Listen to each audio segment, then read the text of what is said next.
What is the optimal strategy for 2048? I've tried a few approaches, but I just can't make a tile with 2048. Question from user Andre Lucas at Stack Exchange. Answer. The key to all merging, matching, combining games like this is creating what's called immutable subsets. I'll explain what this means using 2048, but it really applies to most, if not all, of the games similar to it in nature. Intermission. An immutable subset is a collection of tiles that don't change, in this case, move within a specific set of rules. Usually this comes with a restriction on the input commands you can use, and the immutable subsets with respect to the different input commands can be different. Let me give you an example.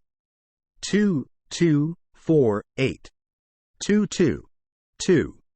The 2, 4, 8 part of the top row is immutable with respect to up, and the 4, 8 part is immutable W, R, T. Right. The 2 in the bottom right corner is immutable W, R, T, down and right. In sum, the immutable subsets W, R, T, each input are up, the 2, 4, 8 block in the top row, down, the 2 in the bottom right corner, left, nothing, right, the 4, 8 block and the 2 in the bottom right corner. Solving algorithm. Understanding immutable subsets is basically all you need. From there on, the trick is to use only such input commands that include your highest tile in an immutable subset. This way, the highest tile will remain in the same spot no matter what you do. Pick a corner, build a high tile there, and make sure it's always part of an immutable subset from then on. The only exception is when you actually created another tile of same value next to it and merge them to get one step further. In this case, though, make sure the location of the new highest tile is the same as that of the old highest tile. To actually do this, you will need a preference order of keys you use. One key will be the one you use most of the time, another one nearly as often.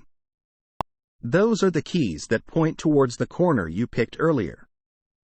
The key you use most often will result in the creation of an immutable subset along an entire border of the field W, R, T, the inputs perpendicular to the first one. For example, if you choose the bottom left corner and down over left, then you will soon have an immutable subset along the bottom row W, R, T, left and right. This puts right as the third key in U preference order and means the last key, which you will want to avoid as much as possible, is up. Respecting this preference order, the second trick to solve the puzzle is to build consecutive chains, that is, tiles with values decreasing one step each, one next to the other. This chain can be along borders, usually in a snake formation, but can also go inside the field. What's important is that this chain or most of it should be part of your immutable subset. So basically, you're building a tile of one step less than your highest value tile next to it in such a way that they don't move around. The problems. Sometimes it just happens that the entire field is immutable W, R, T. Some direction and mutable to all others. An example of such a field would be this. 3, 2, 1, 6, 8. 1, 6, 8, 4. 8, 4. This is completely immutable W, R, T, up and left, but entirely mutable W, R, T, down and right. This is one of those cases where you have to gamble and hope your highest tile is not blocked by the newly spawned tile. If it is, however, there are ways to recover. Explaining them in detail would go beyond the scope of this answer. But the basic strategy is to get the highest tile immutable W, R, T.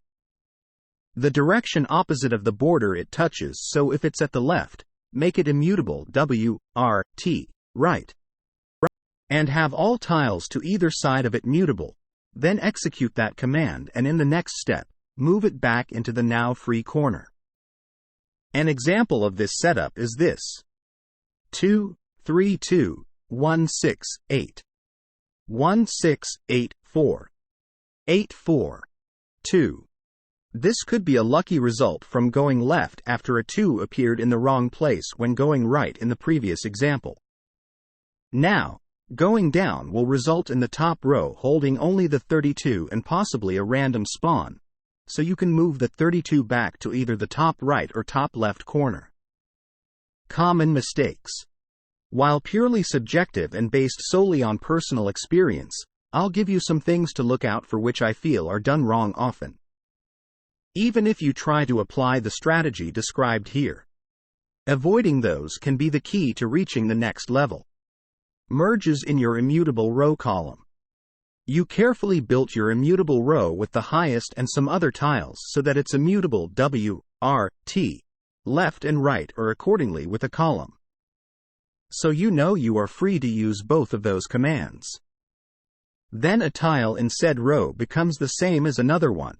You don't pay attention, hit the wrong direction and the tiles merge, moving you highest tile out of the corner.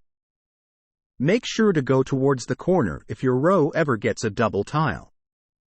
You can get away with it. You can also recover, see previous section, but it's better to avoid this altogether. Trying to keep the immutable row column at all costs. It's not only possible, but also advisable to sometimes switch from row to column. The only really important thing is that your highest tile remains in its corner. Sometimes you reach a state where the highest tile is absolutely immutable W, R, T, all commands. That's generally a good time to think about switching your direction. Don't forget to also adapt your command preference order. Trying to use up high tiles at all costs. Picture this situation. Your highest tile sits at 256 and you have a 128 tile somewhere, but not close enough. You then get another 128 tile next to your 256 tile and desperately try to get the first 128 closer in order to merge them and get to 512. In the process, lots of low tiles spawn and soon, your field is all clogged up. Sometimes, you just can't use some tiles. Sometimes, you actually get a second one of the highest tile, but in the wrong place. Because you just had to recover from a mistake or unlucky spawn as described in the previous section. Unless we're talking about 1024 tiles, it's usually the best idea to just leave it there. Continue building up the rest of your field and use it once it comes in handy. Don't force anything. Having high tiles hanging around is not a bad thing. Blocking your field with alternating 2 and 4 tiles. This is relevant when you reach a point when your field is nearly full. At this point, it's very important to not block your tiles. Moving into the wrong directions can mean you get a pattern of alternating 2s and 4s, which basically kills you. Make sure you can combine as many tiles as possible with each move when your field approaches the point of being full. Also, make sure to move your last rows so that you can immediately recombine the spawning 2. Answer from user Senia at Stack Exchange.